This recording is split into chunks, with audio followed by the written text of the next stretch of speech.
Upacara pecaruan yang dilakukan keluarga Komang Swastika selaku pemilik lahan TKP pembunuhan dan penemuan mayat Angelin berlangsung sekitar 30 menit. Lantaran masih dipasang garis polisi, pihak keamanan membatasi jumlah keluarga yang diperbolehkan masuk ke dalam rumah.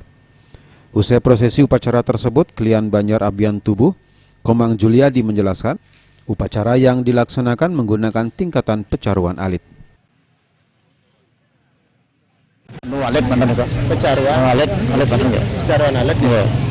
Itu anu kira deh, yang balik pangsusu, balik pangtelikah balik gitu. Jadi dari keluarganya nih kok. Di desa Bunkuri bebas kios balik. Oke, kita sana melaksanakan upacara gitu. Keponakan di Komang Swastika istana yang punya tanah. Setelah upacara tersebut, pemilik lahan bersama dengan masyarakat maupun prajuru setempat rencananya kembali akan melakukan upacara pecaruan dengan tingkatan yang lebih tinggi karena di dalam pekarangan tanah tersebut ditanam mayat dengan kematian yang tidak wajar. Buat pecaruan alit ya jual. Nanti yang lebih besar kan ada lagi. Itu tidak lanjut. Kapan kira-kira nih Pak yang lebih besar? Ya, itu masih ada rebu keluarga.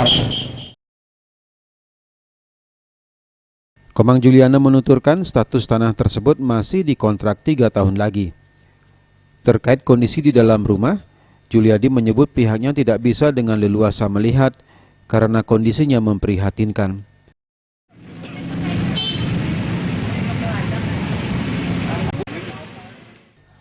Alit Sidi dan Adi Setiawan, Bali TV.